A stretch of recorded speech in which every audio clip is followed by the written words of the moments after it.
It's a song I wrote about 10 or 12 years ago. I wrote it for my daughter. We were having a Christmas party in our house on Boxing Day. And my daughter was about 6 or 7 then, and she was running all around the house with all her cousins. And if you remember, when you finish wrapping the Christmas presents, you end up with a cardboard tube, don't you?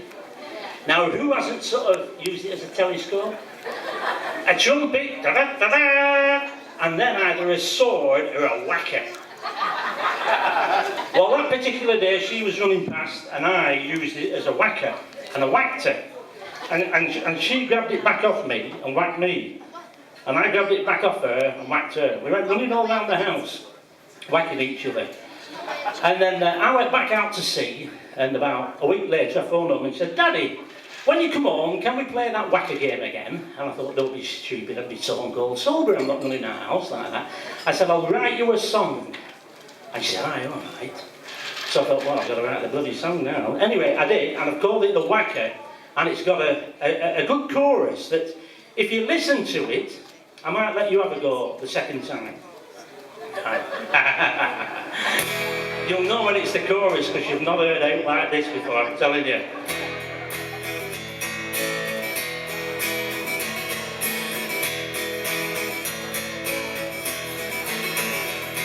Well, after wrapping presents and the wrapping paper used, we were left with a lovely 3-foot cardboard tube, which Josie used as a trumpet. We were all in a playful mood.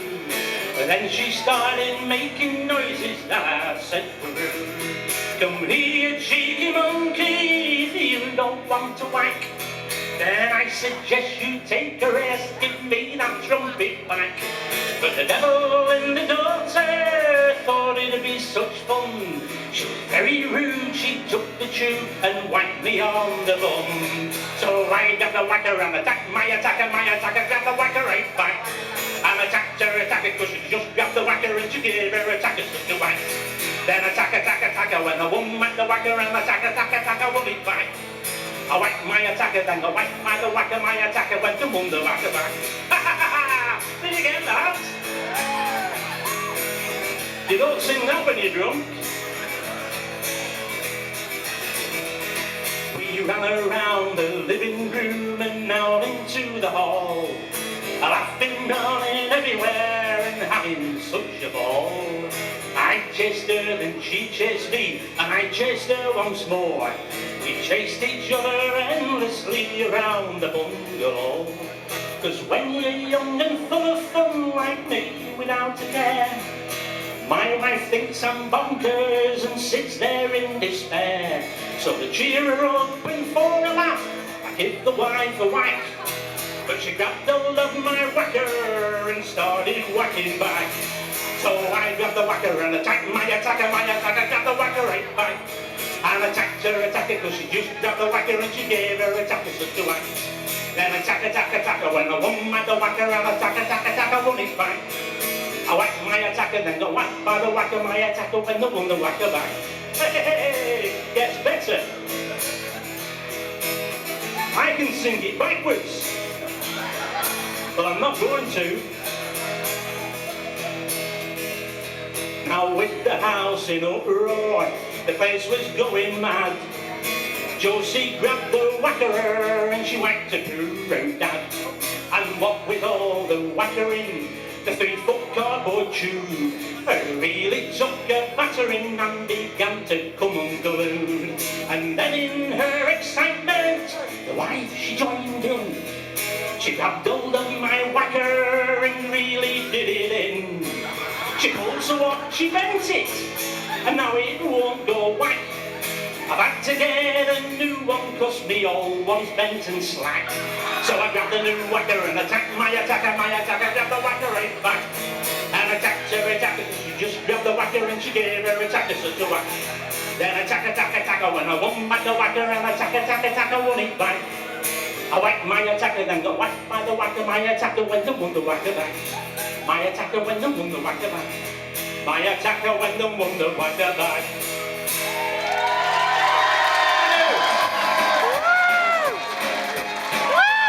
They're on the feet here. They're on the feet.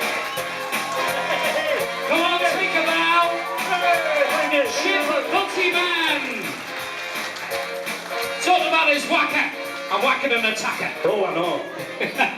I might have started something now at Christmas. Just imagine, Christmas afternoon after the turkey, you're all sat there, and you say to your wife, get me that Wacker, and don't get mother-in-law, get her running. I love it, absolutely love it. When you were here a couple of weeks ago, you brought the house down and you won outright that week. How does it feel to be back tonight and obviously doing your own material? It's a bit different from doing a cover. It is, and it's hard to describe. I really love it when I sing one of my funny songs and it makes people laugh. That's the idea of the game. And I could hear them laughing then, so basically, job done, isn't it? You know. It's obviously, it's obvious that you enjoy it. Oh, we can tell that from the way you perform. Where did it all begin for you? Did you start off doing covers, or have you always wrote? No, I started off doing covers, but I couldn't play them. And I can hardly play the guitar anyway, so I thought, if I write my own songs, I can't be compared. And then all of a sudden, a few glasses of wine and all these daft words come out, songs come out, you get an idea and away you go with it and run with it. Can't be compared to it, so I just enjoy it. And as well, Chip Butty Man, as I mentioned in the introduction to you, you must spend a lot of time on the oil rigs away. That kind of period cut off from the outside world, as it were. Is that where you come up with some of these lyrics and these ditties and the music? A lot of the times when I'm actually doing what they call watchkeeping, I'm sat there just listening to radios in case anything goes on, and then my mind seems to wander. And I come up with all sorts of stuff. Don't ask me why. It might be the fresh, hallucinating smell of fresh North Sea crude oil. I don't know. I've got to ask you, I know it's rude to ask, but I've got to ask you. Go on. Are you crackers? Yes. Absolutely. It's the right answer. £1,000, if you... £1,000? Yeah? Courtesy of Harrison Leisure, here at the Riverside. If you win that and go away with it tonight with our we've got a big cheque as well, by the way. Huge cheque. If you win that tonight, where's it going? Nearest chip shop. I could buy about 500 chip butties, couldn't I, for that? 300 or 400 pints of Tetley's ale and maybe 20 chip butties, something like that. I don't know, I've never thought of that. What is it about the chips you like? Because Tony, where's Tony? Tony Donnellan at the back. He loves going to Chippy, but he's never got blinking time. Doesn't he, Jim? Loves going to Chippy, but just hasn't got time to go to Chippy these days. What's the fascination with chips for you?